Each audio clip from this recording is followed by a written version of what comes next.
po, then matatapos po kayo ng 2:20. 2:20. Sige po. Okay, okay. Sige po. So, ang unang tanong ko po sa inyo, sabi nyo kanina na hindi po ninyo ikini-claim na kayo po yung totoong iglesyang itinatag ni Kristo. Pero kini-claim ninyo na naging totoo po kayo nang dahil associated po kayo sa iglesyang itinatag ni Kristo. Totoo po ba po ito? Yes.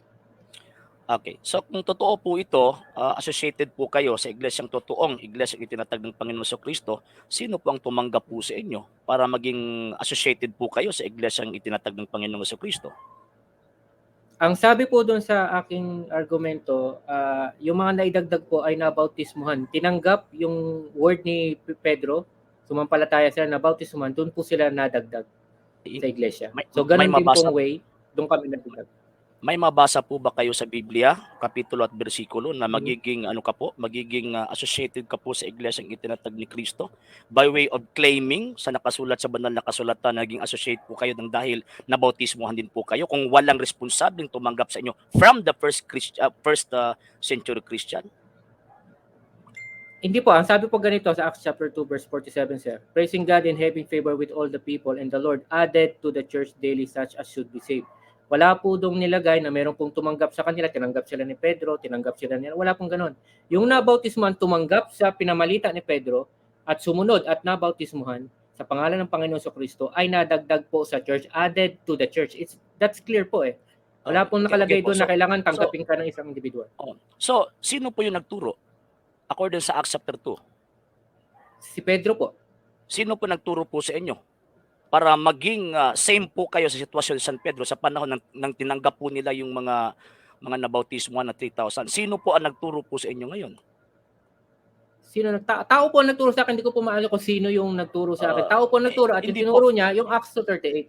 Hindi po pwede po yun. Magturo lang siya ng Acts 2:38 pagkatapos walang connection doon. So yung tao nagturo po sa inyo, yung tao nagturo po sa inyo concerning that faith, meron po ba siyang connection sa mga apostol? Meron po siya connection dahil nabaptize po siya in Jesus' name. Nadagdag po siya sa church. Sino po nagbaptize po sa kanya na may connection sa mga apostol? Ay, pagbibigay alam ko po sa inyo later on.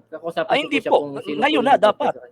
Sa akin po kasi, sagot po niya kanina po, Sir Roland, na inangkin po nila, kiname po nila na they are the true church na galing sa Panginoong Kristo by association.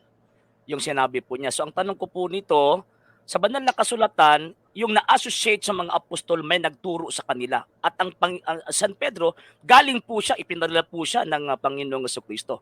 Ngayon, sabi mo, na-associate po kayo. Pagkatapos tinuruan po kayo ng pastor po ninyo. So ang tanong ko po ngayon, sino po ba ang nagpadala ng pastor po ninyo para makonect po natin doon sa mga apostol? 30 seconds, go ahead. Yung pagtaking part po namin ng church is through baptism po in Jesus' Objection, name. Mr. So Moderator. kapag kasi Objection, sandali. Moderator's time. Brother Brian, may katanungan na sino. So naghahanap ng person, no? Kasi sino. So responsive lang tayo, Brother Brian. But anyway, Sir RG Sino, tanong ano yung objection natin? Ang objection ko po is klaro-klaro po ito, naghahanap po tayo ng tao eh. Kasi kiniklaim po nila yung nakasulat sa banal na kasulatan. So naghahanap po ako ngayon ng ebidensya na may connection po ba kasi apostolic eh. So ang Panginoong Kristo nagpadala sa mga apostol, ang mga apostol ayun na bautismo at nagturo. So sabi niya, tinuruan raw po sila. Pagkatapos sino ang nagturo sa kanila para ma-associate po nila yung sarili po nila sa iglesia sa first century. Okay, so 30 seconds, Sir Brother Brian, go ahead. objection din po ako doon. Counter objection, go ahead. Counter objection. Kasi yung tanong niya po, it assumes kasi na may kailangan ng tao para ma-associate ka. Kapag kasi sinagot ko yon, indirectly, nag-agree ako sa kanya. Samantalang sa stand ko, ang sabi ko lang, paano ma-associate by baptism? Hindi, wala akong tinutukoy na tao. So kapag yung tanong niya po, sinagot ko, it directly assumes na parang nag-agree ako na may kailangan ng tao na mag-i-invite sa'yo papasok. Okay, moderator's time.